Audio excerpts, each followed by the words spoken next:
राहुल गांधी कुछ बोले तो है इन्हें परेशानी, राहुल गांधी ना बोले तो भी परेशानी। अब देखिए, राहुल गांधी का एक बयान आया है जहां पे उन्होंने सवाल उठाए हैं आरएसएस के स्कूल्स पर। तो स्कूल का मतलब जहां आप सीखते हैं, इसका मतलब जरूरी थोड़ी है कि आपके किसी खास स्कूल के बारे में बताया। अब ये तो आपको बताने की जरूरत है ना, भारतीय जनता पार्टी वालों को, संघियों को, कि आपके स्कूल में क्या सिखाया जाता। आपको याद होगा साथियों, क्या इन्होंने ये नहीं कहा था कि हम अपनी सेना तैयार कर रहे हैं, हम भर्ती कर देंगे लोगों को, हम ट्रेनिंग देंगे पाकिस्तान से लड़ने के लिए। ये तो यही कहते थे। आज जिस विषय पे मैं बात करना चाहती हूँ वो विषय है जिसके बारे में अननेसेसरी बहस। आप मुझे बताइए, इनकी शाखाओं में क्या सिखाया जाता है। राहुल गांधी ने ये कहा कि जिस तरह से पाकिस्तान के मदरसों में इस्लामिस्ट रेडिकल्स तैयार होते हैं जो गलत तरह की चीजें सिखाते हैं, तो उसी के बारे में उन्होंने कहा। अब देखिए, इस बात को किस तरीके से इन्होंने लिया। इन्होंने इस बात को अनमैच्योर्ड नहीं होता, इमैच्योर्ड होता है। अब देखिए कि अगर ऐसा नहीं होता तो आप ये क्यों कहते संघी कि हम लोग तैयार कर रहे हैं फौज, हम फौज में भेजेंगे। आपको एक बात बताओ, 1962 की युद्ध की बहुत बुराई करते हैं ना, आज सारे नेता संघियों के बाहर आके जानते हैं क्या बता रहे हैं। सुनिएगा ध्यान से, ये बात मैं पहले कई बार कह चुकी हूं, मगर आप संघी भी बोल रहे हैं। उन्होंने कहा कि अगर ऐसा होता तो राहुल गांधी को जाके अपने नाना कहाँ हो गए, वो तो उनके परदादा हुए ना, मतलब उनकी दादी के पिताजी परदादा नहीं हुए। खैर, इनकी सब गड़बड़ा गई। जैसे ही राहुल गांधी कुछ बोलते हैं तो इनके दिमाग के परखच्चे उड़ जाते, इनके परखच्चे उड़ जाते हैं, दिमाग के तो अंजर पंजर ढीले हो जाते हैं। अब देखिए, राहुल गांधी ने कहा कि जैसे पाकिस्तान के स्कूल्स में इस्लामिस्ट रेडिकल तैयार होते हैं, वैसे आरएसएस के स्कूल में होते हैं। भाई तो आप उन पर सवाल करिए। आपके पास इतनी लिमिटेड वोकैबुलरी, आपने सिखा रखा अपने लोगों को, बोलो कि राहुल गांधी पप्पू, राहुल गांधी को पता नहीं, राहुल गांधी अनमैच्योर्ड, इमैच्योर, कुछ भी।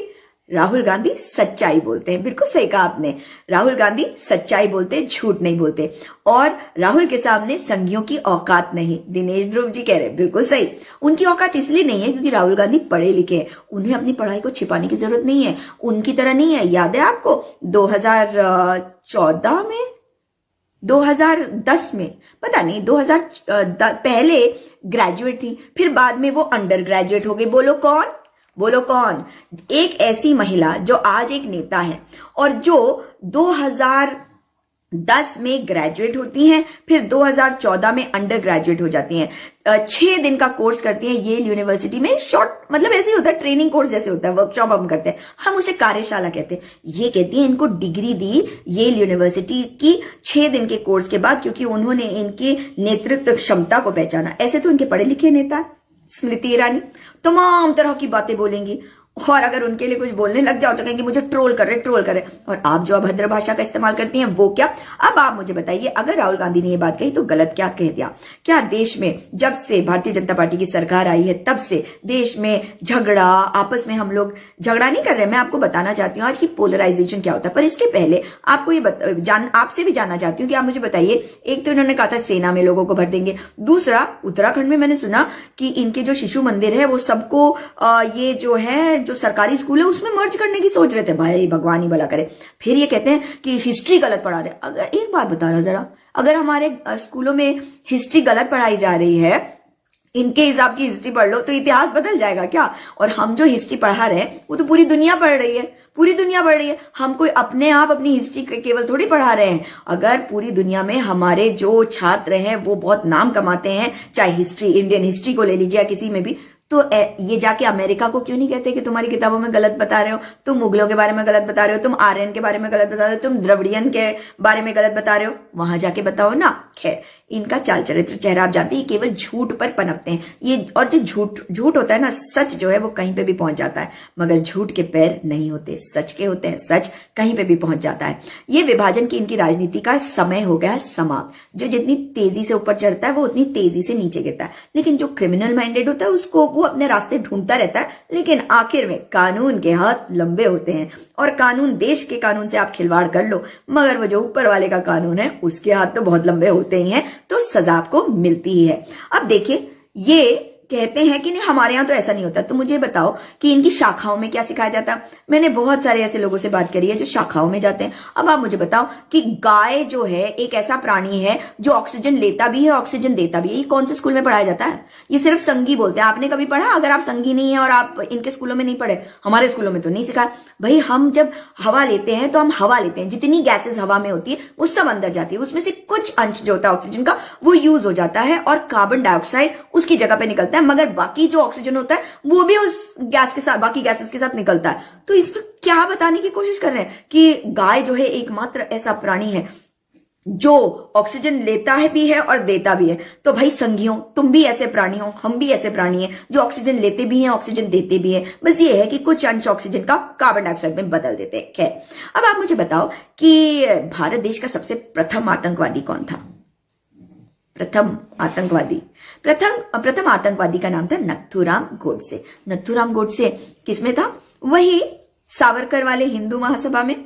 और आपको बता दूं कि हिंदू महासभा के सावरकर के ही बनाए हिंदू महासभा में ना केवल नथुराम गोडसे था, गोडसे के दो भाई और भी थे।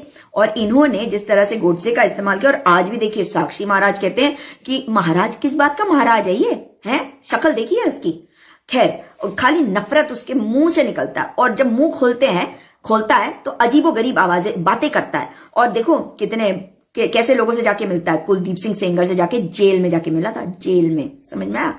अब सुनो, ये साक्षी जो है ये कहता है कि जो नथुराम गोडसे उसको एक देशभक्त के रूप में पहचान मिलनी चाहिए, और प्रज्ञा ठाकुर कहती है उसे देश प्रेमी, देशभक्त माना जाना चाहिए। तो ये कहते हैं। अब देखिए, ये कहते हैं कि कांग्रेस पार्टी के ऊपर दोष देते हैं कि कांग्रेस पार्टी ने देश का विभाजन करवाया। मैं आपको बता दूं कि इनके जो सावरकर थे, ध्यान से सुनिएगा, इसकी वीडियो मैं आपको बाद में डालूंगी, उसको भी देखिएगा अवश्य। सावरकर जो थे वो हिंदू महासभा के अध्यक्ष थे, और गोलवालकर ने सावरकर से बातचीत करके, विचार विमर्श करके तब जाके उन्होंने आरएसएस की स्थापना करी थी।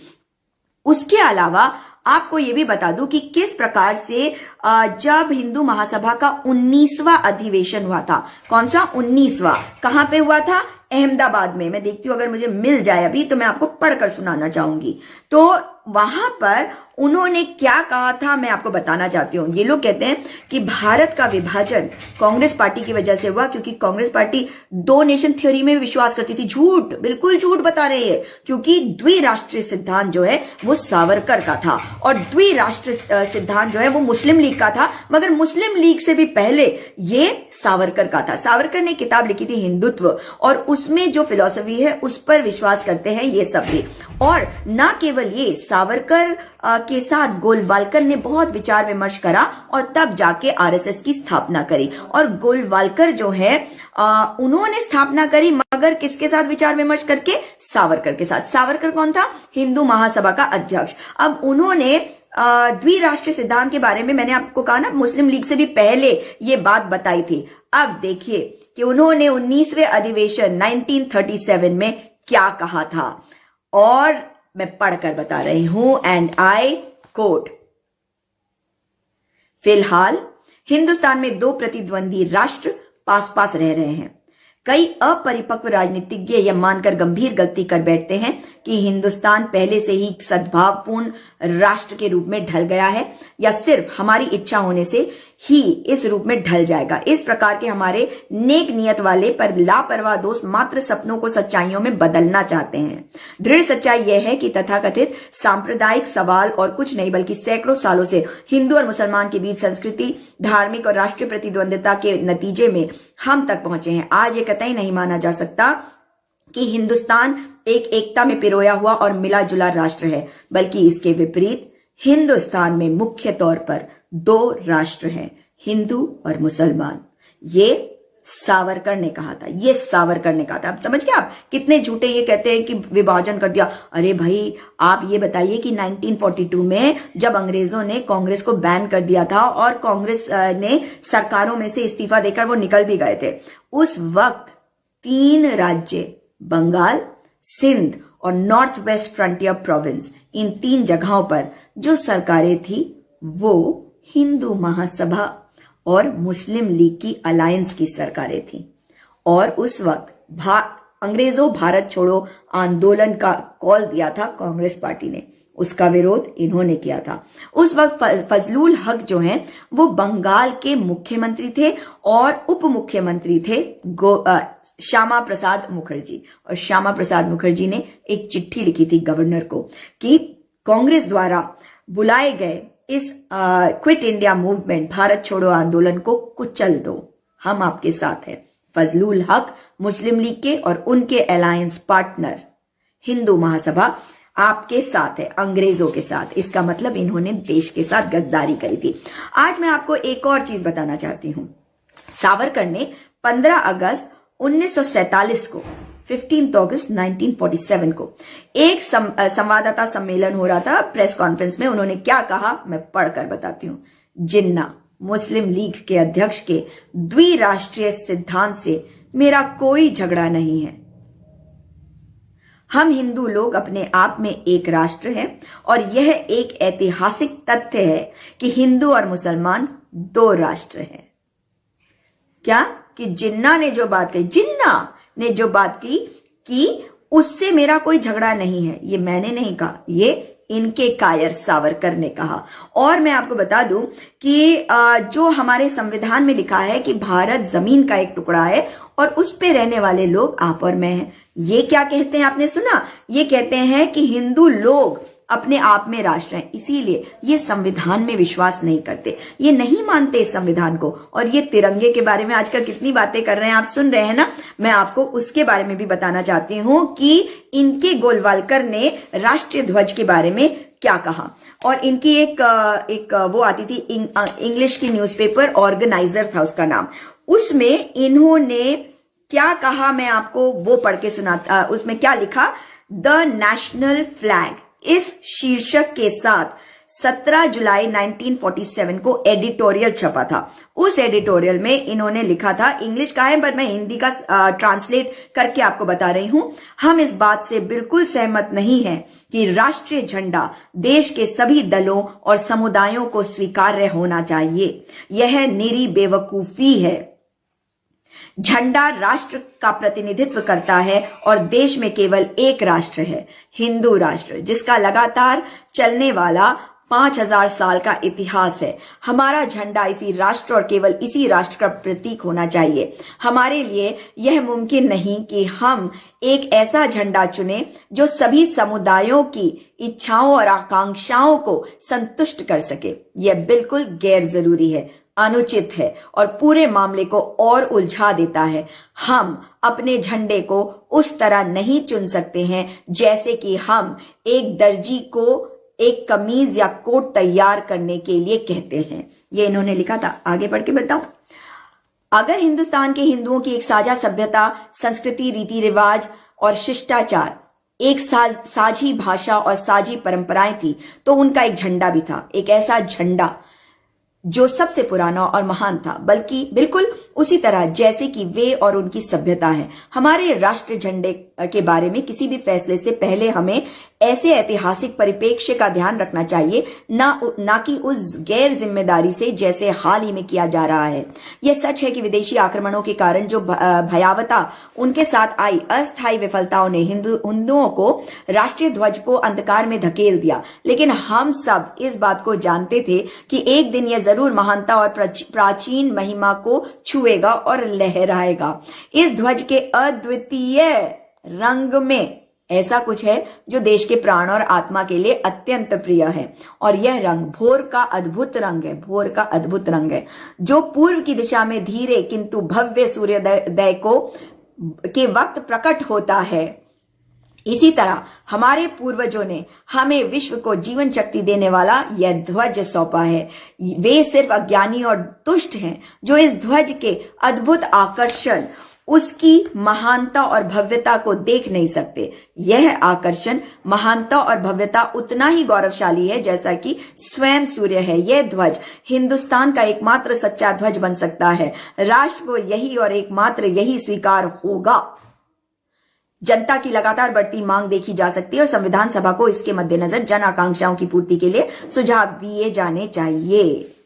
और मैं आपको बता दूं कि 14 जुलाई 1946 को गोलवालकर ने गुरु पूर्णिमा के अवसर पर नागपुर में एक सभा को संबोधित किया और उसमें उन्होंने क्या कहा मैं वो भी पढ़कर बता देती हूँ भगवा झंडे के लिए। भाई भगवा झंडे का हम भी सम्मान करते हैं, हमारे भी आस्था का केंद्र है, मगर राष्ट्रीय ध्वज तो नहीं है।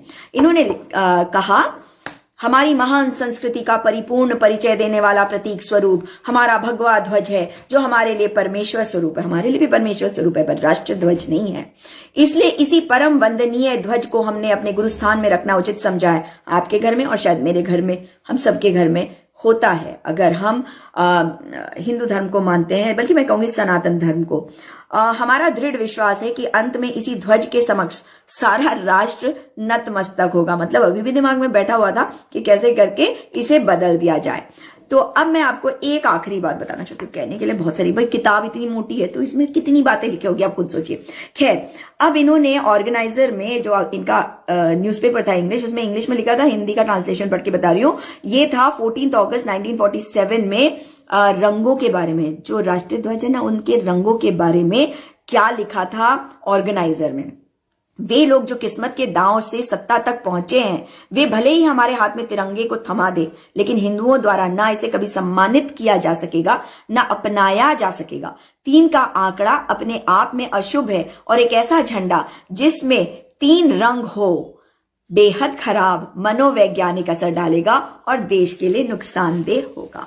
तो आज जब राहुल गांधी ने कुछ बात कही तो आप अपने अंदर झांकिए, आप छुपा सकते हैं, आप देश के इतिहास को किताबों में बदल सकते हैं। अपने इतिहास का क्या करेंगे, क्योंकि यही तो वो इतिहास है जो आप शाखाओं में अपने बच्चों को सिखाते हैं, उन्हें गुमराह करते हैं। पर यही बच्चे जब बड़े हो जाते हैं, समझदार हो जाते हैं, तो इनमें से बहुत से लोग आप पर सवाल उठाते हैं। और ऐसे बहुत सारे बच्चों से मैं मिलती हूँ, बड़ों से भी मिलती हूँ, जो ये कहते हैं कि हम बड़े होकर हमने भी सोचा कि इन्होंने हमें ये क्या क्या बातें सिखाई।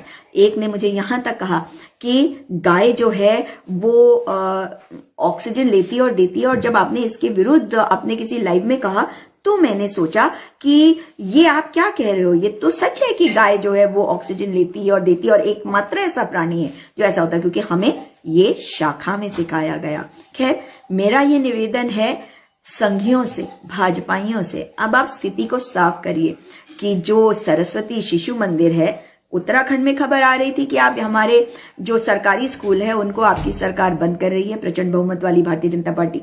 और फिर पता चल रहा था कि शायद शिशु मंदिर को टेक ओवर करने के लिए दे दिया जाएगा। तो ऐसा करेंगे तो नहीं, अलग रहने देंगे तो बेहतर होगा, वरना विरोध भी होगा और करने भी नहीं दिया जाएगा, बदनामी अलग होगी। आप तो देश को चले थे ना कांग्रेस मुक्त करने के लिए, आज देखिए कि आपकी क्या हालत है। आपको सरकारें गिरानी पड़ती हैं क्योंकि आपको बहुमत नहीं मिलता।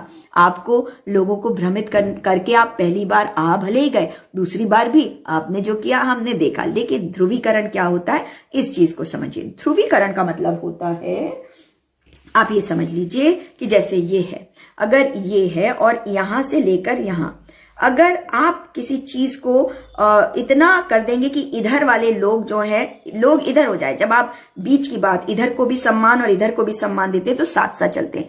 लेकिन उसके बाद क्या होता है कि आप मतलब लोगों के अंदर नफरत फैलाते हैं। जो लोग पढ़े लिखे हैं, जो समझदार है, जो नफरत से नहीं जीना चाहते, वो दूसरी एक तरफ हो जाते हैं, और जो बाकी जो नफरत के बारे में बात करें वो दूसरी तरफ। तो एकदम टेंस ऐसा, और एक इधर और एक इधर हो जाता है, मगर ये करने नहीं देंगे। ये जो फेक आईडी और ट्रोल आर्मी इनकी आती है, ये केवल झूठ है। ये हार जाएंगे, ये हार चुके हैं, क्योंकि ये अंदर नफरत लेकर बैठे हुए हैं, ये बेचारे हैं। हाँ, you are right, the facts are pinching the bugs and I am so excited, I feel so good कि इनकी आत्माओं में दर्द होता है जब मैं सच्चाई इनकी किताबों में से पढ़ती हूँ। अपनी किताबें नहीं, जो किताबें मैं पढ़ती रही हूँ इतने साल, उनमें से नहीं, इनकी हिस्ट्री में पिछले 6, 7, 8 महीने से पढ़ रही हूँ। इनकी किताबें मैंने कोविड काल का आधा समय तो मैंने इनकी किताबें पढ़ी है भाई मैंने, क्योंकि मैंने सोचा कि ऐसा क्यों है कि शायद मैं ही गलत हूँ, शायद मैं ही नहीं समझ पा रही हूँ। फिर देखा कि इसके अंदर तो सिर्फ नफरत है, हर चीज से नफरत है। आप जानते हैं कि ये संविधान की बात करते हैं, ये संविधान से नफरत करते हैं, ये राष्ट्र प्रेम की बात करते हैं, ये राष्ट्रीय ध्वज से नफरत करते हैं। और 1962 के बारे में आपको बता रही थी, आज बता देती हूँ, आज कई चैनल्स पे देखा मैंने।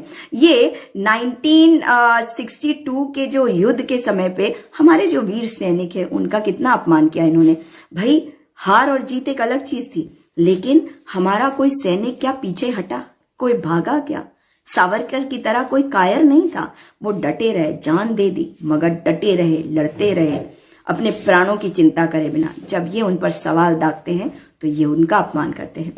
मैं ऐसा मानती हूं क्योंकि मेरे चाचा नेहरू भी ऐसा मानते थे, मेरे सरदार पटेल भी ऐसा मानते थे कि ये गुमराह हो गए हैं। मगर ये गुमराह क्यों हो गए वो मैं आज समझ सकती हूँ, उस वक्त शायद वो नहीं समझते थे, क्योंकि इनके अंदर नफरत है। ये नफरत में पनपे हुए लोग हैं। ये जब मुगल आए और इनका धर्म बदलने की कोशिश कर रहे थे तो ये भाग खड़े हुए, ये पेन्यूली जैसे लोग, ये भाग खड़े हुए, जंगलों में जाके छुप गए, पहाड़ों में जाकर छुप गए, इसलिए नफरत है। इसलिए मैं इस बात को समझती हूँ कि इनके अंदर दर्द है और वो दर्द से ये आगे नहीं बढ़ पाए। मैं इन लोगों को ये भी बताना चाहती हूँ कि मैं भी उसी परिवार से आती हूँ जिसने पार्टीशन का दर्द झेला। और जब मैंने अपने घर वालों से पूछा कि आपने हमें क्यों नहीं कहा कि नफरत होनी चाहिए, तो उन्होंने ये समझाया कि नफरत से दुनिया आगे नहीं बढ़ती। हमने जो झेला हम नहीं चाहते कि आने वाली पीढ़ियां उसे झेलें। तो अगर मेरी माँ बहुत छोटी थी जब पाकिस्तान बना और हिंदुस्तान अलग हुआ, और उस विभाजन में जब वो यहाँ आए तो मेरे 2 मामा वहां छूट गए जो उनसे बहुत बड़े थे, वो छोटी बच्ची थी उस वक्त, और वो वहां छूट गए। तो वो कहती हैं कि उन्होंने सारे लोगों को इधर की तरफ लाते लाते उनकी जान खतरे में थी। हमें ये पता था हो सकता है वो बचे भी ना हो। कई महीनों और एक जने तो शायद 1 साल के बाद एक रेफ्यूजी कैंप में आकर उनसे मिला। तो उन्होंने तकलीफें नहीं सही, ऐसा नहीं है, मगर नफरत अपने दिल के अंदर पाली, ऐसा नहीं है। मगर क्या करे, अगर कोई अपनी माँ के, अपनी भाभी के गहने लेकर भाग जाए और कहे कि मैं 35 साल भिक्षु बन के रहा, भाई आरएसएस के स्कूल में जाके पढ़ा लेते ना, आरएसएस के स्कूल में जाके पढ़ भी लेते और पढ़ा भी लेते। मगर क्या करे, इनको तो वो वाली डिग्री चाहिए थी ना, समझ गए ना, कौन सी, MA in entire political science, फिर भिक्षु बनना था, फिर जाना था हिमालय में। तो ये दिक्कत है, इसलिए नफरत पाली हुई है, क्योंकि घर में इन्हें प्यार नहीं मिला, क्योंकि घर से इन्हें भागना पड़ा, फिर उसके बाद पत्नी को भी छोड़ना पड़ा, आपको याद ही होगा।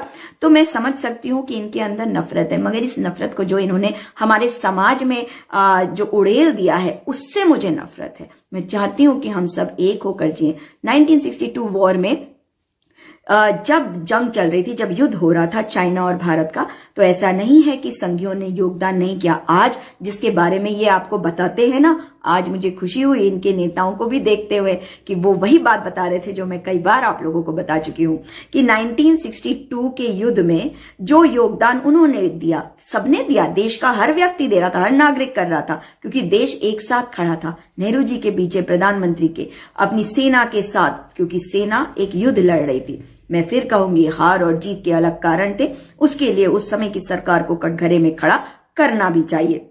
लेकिन अगर जो सचमुच में सनातनी होता है, मौत के बाद किसी को व्यक्तिगत तौर पे अपशब्द नहीं कहता। मगर ये इनका चाल चरित्र चेहरा, क्योंकि इनके नेता तो पत्नी छोड़ चुके, इनके अभी एक नेता कर्नाटका में उनका वीडियो आया, इनके नेता समलैंगिक होते हैं, उनके वीडियोस बाहर आते हैं। आपने देखा ना, हिमाचल वाली ठाकुर और न जाने कौन कौन, सबके वीडियो हमने देखे हैं। अब आप इस बात को समझिए, और इसलिए ये इस तरह की बातें करते हैं। 1963 में जानते हैं नेहरू जी, जिनको आज ये इतने अपशब्द कहते हैं, कितनी बेशर्मी से, क्योंकि ये अपना ना केवल चाल चरित्र चेहरा दिखाते, मगर ये भी दिखाते कि इनको बड़ा कैसे किया गया, इनको जीवन में प्यार नहीं मिला। 1963 में 26 जनवरी 1963 26 जनवरी, सॉरी मैं आपका पढ़ रही थी सरपंच जी, तो मैं थोड़ा गड़बड़ के बोल रही थी, मैं फिर रिपीट कर देती हूँ। 26 जनवरी 1963 को जो रिपब्लिक डे परेड होती है ना, गणतंत्र दिवस की परेड, उसमें नेहरू जी ने संघियों को हिस्सा लेने दिया, उनका सम्मान किया। क्यों किया, समझ सकते हैं आप? श्यामा प्रसाद मुखर्जी को कहां भेजा था, किस चीज को सॉल्व करने के लिए? कश्मीर इशू के लिए भेजा था।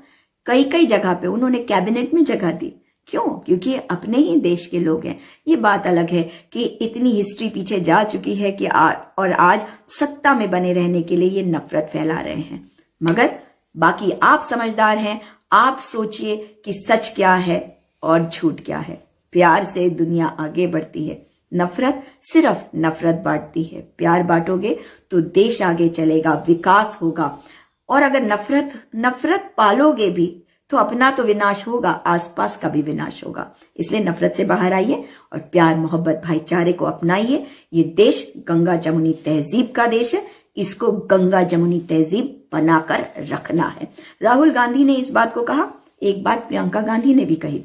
असम के दौरे पर आपने देखा है कितनी मेहनत है। और कांग्रेसियों से ये उम्मीद करती हूं कि जिस तरह से राहुल गांधी और प्रियंका गांधी जमीन पर उतरकर मेहनत करते हैं, रात दिन एक करते हैं, आप लोग क्यों नहीं करते? आप लोगों को भी तो करना चाहिए। आपका नेता करता है, आपकी नेत्री करती है, और आप अपना आराम से बैठे रहते हैं, फोटो खिंचवाते हैं, अपने कांग्रेस के दफ्तरों से बाहर आके केवल फोटो खिंचाते हैं, थोड़े से नारे देते हैं, कुछ लाइव कर देते हैं। आप जमीनी तौर पर उतर कर आइए, लोगों के घर घर जाइए, उनसे मिलिए, मुलाकात करिए। मैंने तो ऐसी पॉलिटिक्स पहले देखी है और हर पार्टी करती थी। अब कांग्रेसी केवल कहते नहीं हमने तो प्रेस कॉन्फ्रेंस कर दी, कहते हैं कि नहीं हमने तो जुलूस निकाल दिया, कहते हैं हमने तो क्या किया, हमने विज्ञप्ति बना के भेज दी है।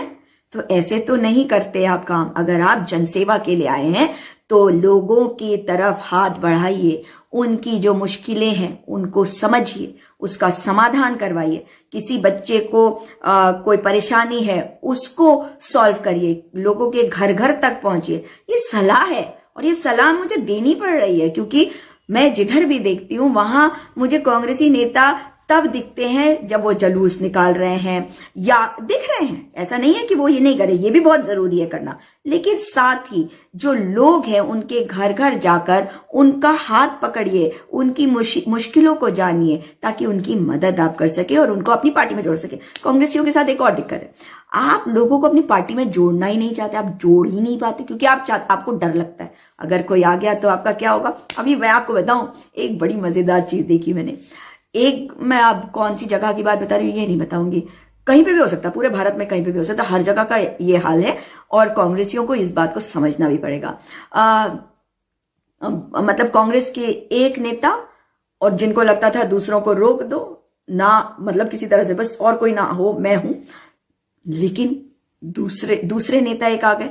अब जब दूसरे नेता, मेरे को ये वैसे बोल मैं गलत रही हूं, मुझे बता देना चाहिए, लेकिन फिर भी दूसरे नेता आए तो लगा अब क्या करें, ये तो पैराशूट होके आ गए। वो वैसे पैराशूट नहीं हुए थे क्योंकि वो वाले नेता जो हैं उसी जगह के थे, लेकिन वो सडनली अब चल के आ गए। भाई इतने दिन कहाँ थे, मेहनत क्यों नहीं करी? आप तो ठीक आप वालों की तरह कर रहे उत्तराखंड में, क्योंकि आम आदमी पार्टी को देखिए कैसे इन्होंने पहले चुनाव लड़ा था 2014 में भी, उसके बाद ये गायब हो गए। 2019 में इनका अता पता नहीं था, अब सडनली नजर आ रहे हैं। तो इसीलिए तो ये बी टीम लग रही है भारतीय जनता पार्टी की।